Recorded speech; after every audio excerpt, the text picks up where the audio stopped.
Akira Nandan ఎప్పుడెప్పుడు సినిమాల్లో entry ఇస్తారు ఏంటి అనే దాని గురించి చాలా మంది వెయిట్ చేస్తూ ఉన్నారు. అయితే దీనికి సంబంధించి రీసెంట్ టైమ్స్‌లలో రేణు దేశాయ్ ఒక ఇంటర్వ్యూ ఇవ్వడం జరిగింది. అందులో దాని గురించి కూడా మాట్లాడుతూ అది ఆయన ఇష్టం అంటూ చెప్పింది. కానీ అందులో ఒక ట్విస్ట్ ఏంటి అంటే తనకి సంబంధించి అకిరా నందన్ పంచ కట్టుకోవడం మీకు ఇష్టమేనా? ఆయన జీన్స్ అలా వేసుకుంటే మీకు నచ్చుతుందా అంటే యాక్చువల్లీ నేను ఇంకా అకిరాకి చెప్తాను. నువ్వు ఖచ్చితంగా పంచ వేసుకొని ఎక్కడికైనా వెళ్ళు బాగుంటుంది.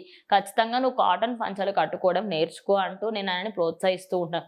అదే కాకుండా ఎవరెవరైతే ఈ వీడియో చూస్తున్నారో వాళ్ళందరూ కూడా ఖచ్చితంగా పంచలు కట్టుకుంటే బాగుంటుంది అంటూ రేణు దేశాయ్ అయితే చెప్పడం జరిగింది. అయితే పంచకట్టు అనేది మన తెలుగు సాంప్రదాయం అని వీటిని మనం ఎప్పుడూ కూడా మరవకూడదు. మర్చిపోవడం వల్ల చాలా మట్టుకి మనకైతే ప్రాబ్లమ్స్ అయితే ఉంటాయి. ఫ్యూచర్ జనరేషన్స్‌కి ఖచ్చితంగా మనం ఇవన్నీ నేర్పించాలి.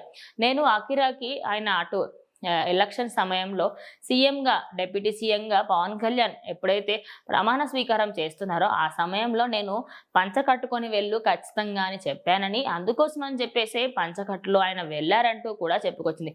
అయితే ఎప్పుడూ కూడా నేనైతే అసలు జీన్స్ ప్యాంట్ ఇవన్నీ మన సాంప్రదాయం కానే కాదు. మన సాంప్రదాయం అంటే పంచకట్టు, అది కూడా అసలు పంచకట్టీలు, లుంగీలు ఇవన్నీ కట్టుకోవడం మన సాంప్రదాయం.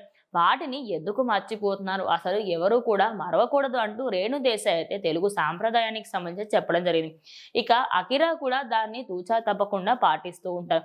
మనం ఎక్కువ మట్టుకి ఆయన ఒక 2, 3 సార్లు చూసి ఉంటాం ఆల్రెడీ.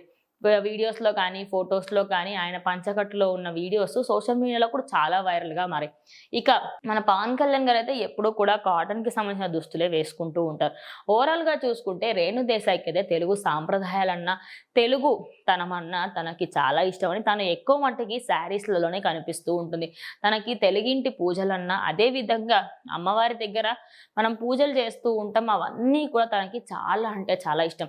ఇక మెయిన్ టాపిక్ వచ్చేసి ఇక అకిరా నందన్ సినిమా ఎంట్రీ ఎప్పుడు? ఆయన మాత్రం సినిమాలో అసలు సాంగ్స్ పరంగా ఆయన వచ్చే అవకాశం ఉందని, మ్యూజిక్ పరంగా ఆయన వచ్చే అవకాశం ఉంది. నెక్స్ట్ 'ఓజీ' ఆర్ 'హరిహర వీరమలు'లో ఖచ్చితంగా ఆయన పాత్ర ఎంతో కొంత ఉంటుంది అని చెప్పేసి కూడా చాలా మంది అనుకుంటారు.